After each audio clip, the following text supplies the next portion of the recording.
Assalamualaikum warahmatullahi wabarakatuh. Bertemu kembali bersama saya Alan Jailani dalam mata pelajaran Administrasi Sistem Jaringan. Baik, pada pertemuan kali ini kita akan membahas tentang DNS server.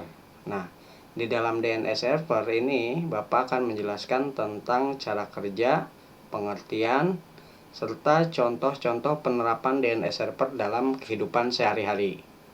Baik, kita langsung saja masuk ke materi berikut ini.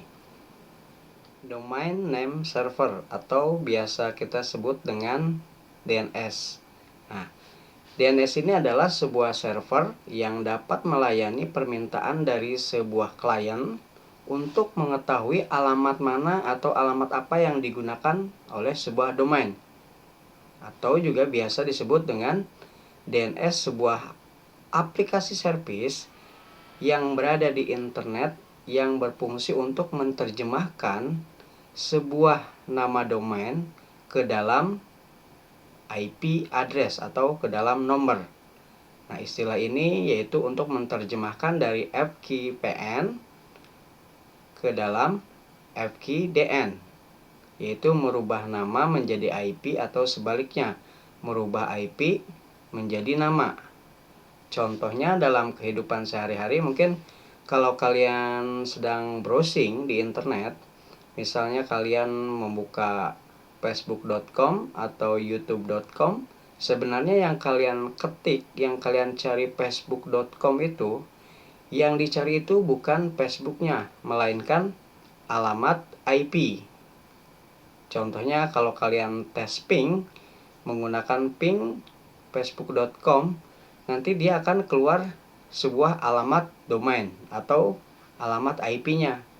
Nah, kalian bisa coba di ping balik ke alamat IP tersebut, pasti dia pun akan replay.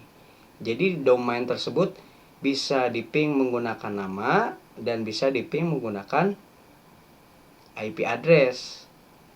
Apa sih tujuan dari DNS ini? Salah satu tujuan yang penting dalam DNS ini yang Bapak kira yaitu untuk menerjemahkan dari sebuah nama menjadi IP atau sebaliknya, merubah IP menjadi nama, yang bertujuan untuk memudahkan klien dalam pencarian sebuah nama domain atau hosting. Nah, tujuannya ya untuk memudahkan pencarian tersebut.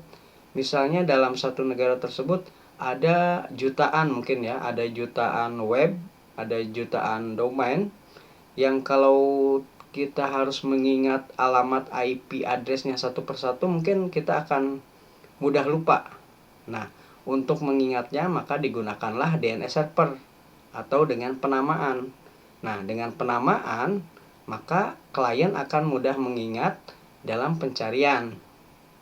Contoh lagi, misalnya kalian sedang melakukan browsing youtube.com. youtube.com misalnya alamat IP-nya 192.168 misalnya 1.1.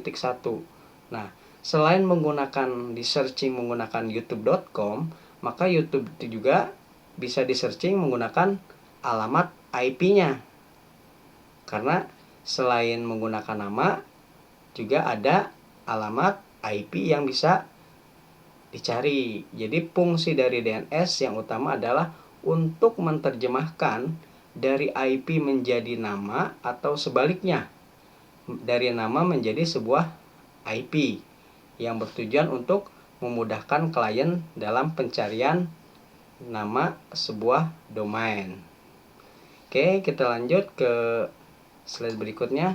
Nah, di sini fungsi DNS server yang mungkin secara global yaitu sebagai sebuah database server yang menyimpan alamat IP yang digunakan untuk penamaan sebuah hostname. Jadi nama-nama yang pernah kita buka mungkin di dalam cookies ya, kalau di searching internet itu mungkin di dalam cookiesnya browser baik itu Mozilla ataupun Opera. Jadi kalau kita sudah membuka satu alamat web, maka alamat tersebut akan tersimpan di dalam cookies. Cookies itu sebuah database alamat mana yang pernah kita buka. Nah, Misalnya kalian mungkin pernah mencoba membuka facebook.com, tapi baru mengetik huruf F saja, maka facebook.com-nya sudah keluar. Atau sebaliknya, misalnya kita sering membuka detik.com membaca berita. Nah, pada saat kita mau melakukan browsing detik.com, kita hanya mengetik huruf D saja, maka akan keluar pilihan detik.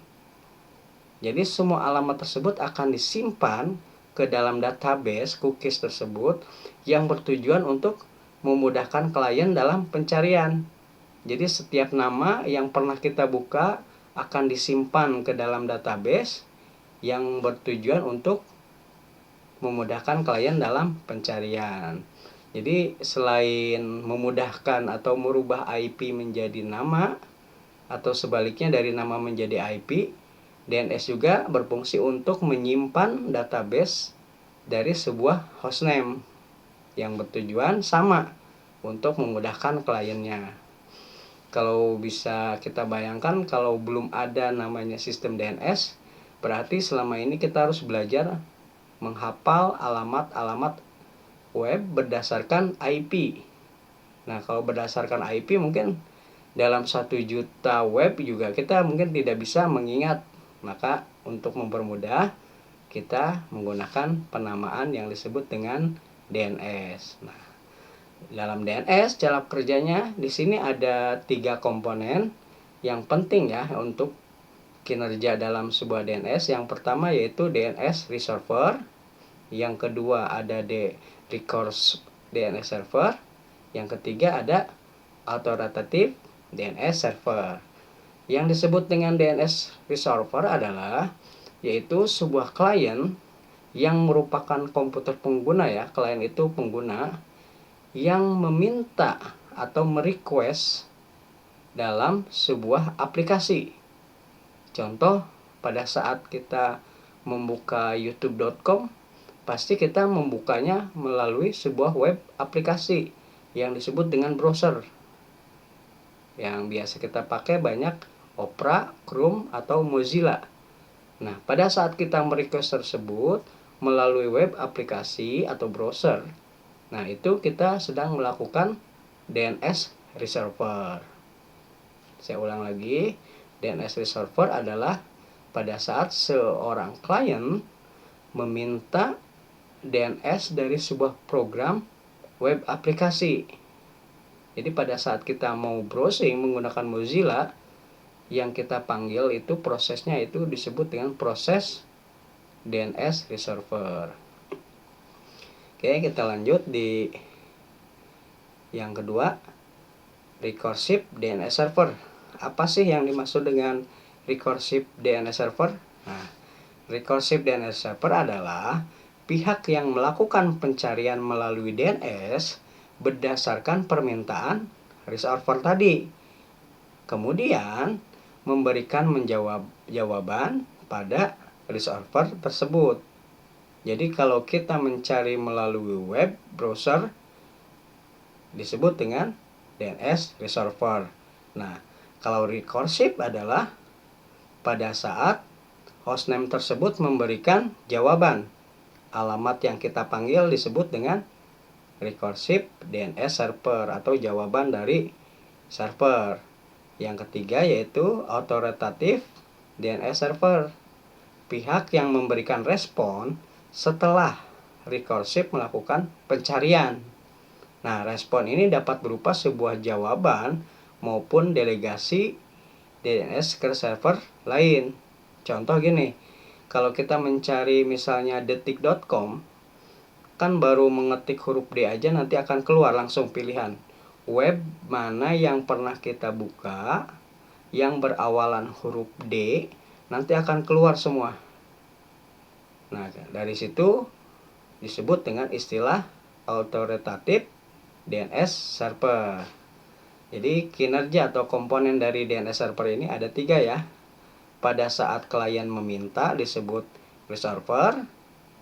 Yang kedua, pada saat klien mendapatkan jawaban disebut dengan recursive. Dan yang ketiga, pada saat server menjawab dan memberikan pilihan disebut dengan authoritative DNS server. Mungkin itu dari 3 cara kerja yang harus kalian ingat, komponen-komponen DNS. Sekarang masuk ke dalam contoh DNS dalam kehidupan sehari-hari. Nah, DNS ini kita bagi ke dalam kelompok, beberapa kelompok ya, khusus penggunanya berdasarkan pengguna. Contoh mungkin kalian sering mendengar yang banyak pasaran itu yaitu yang akhirannya .com. Apa sih arti dari .com? Com itu adalah singkatan dari komersial. Contohnya hostname atau domain apa yang menggunakan .com? Ya, banyak ya. Kalian mungkin sering ya membuka yahoo.com, google.com, facebook.com, youtube.com, semuanya berakhiran com. Artinya apa? Web tersebut adalah atau berfungsi untuk sebagai komersial. Artinya komersial, siapapun bisa mengakses web tersebut. Nah, itu untuk kelompok pertama.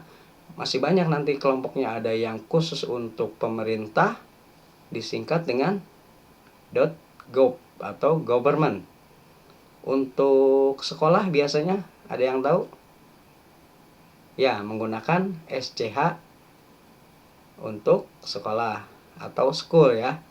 Sedangkan untuk dunia pendidikan, webnya bisa menggunakan .edu atau disingkat dengan education.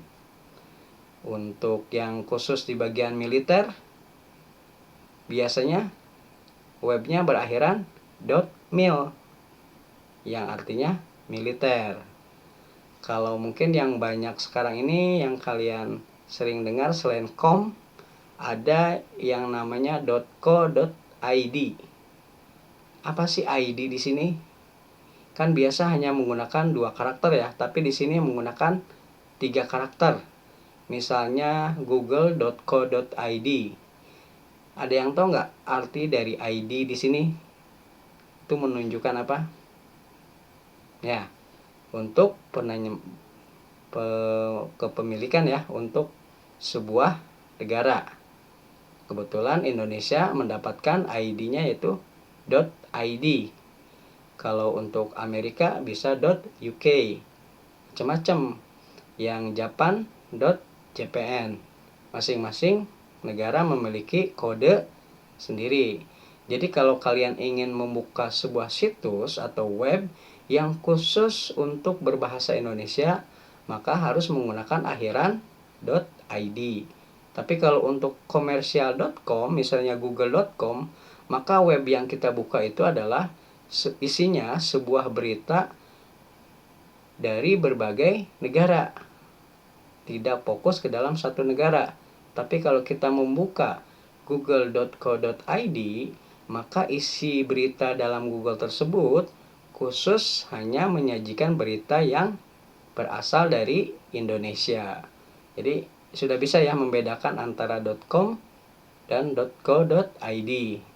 Kalau kita ingin melihat berita khusus untuk luar negeri, misalnya sebuah negara Amerika, maka yang dibuka Google-nya google.co.uk. Masing-masing negara karena sudah memiliki ID masing-masing. Jadi kalian kalau nanti disuruh membangun sebuah web, kalian lihat dulu web tersebut berfungsi untuk apa, dimiliki oleh siapa, baru kita bisa menentukan untuk penamaannya. Mau itu .net, .government, atau .mil untuk militer, itu baru bisa disesuaikan. Jadi ada klasifikasi pembagian antara penamaan sebuah domain. Mudah-mudahan untuk materi kali ini kalian bisa memahami ya untuk DNS server ini. Bapak ulang sedikit, DNS server bertujuan untuk memudahkan klien dalam mengingat sebuah alamat web ya. Fungsi utamanya ya, cara kerjanya ya merubah dari nama menjadi IP atau sebaliknya, dari IP menjadi sebuah nama. Sedangkan dari komponennya ada 3. Yang pertama DNS resolver, yang kedua recursive DNS server, Yang ketiga, autoritatif DNS server. Sedangkan pengelompokan untuk contohnya di kehidupan kita sehari-hari banyak yang menggunakan .com, .net, .government yang masing-masing dimiliki oleh instansi tertentu. Oke, mungkin itu saja untuk penjelasan DNS pada pertemuan pertama. Nanti kita akan lanjut di pertemuan kedua untuk konfigurasi DNS server menggunakan Debian 9. Oke, Bapak tutup untuk pertemuan kali ini. Wassalamualaikum warahmatullahi wabarakatuh.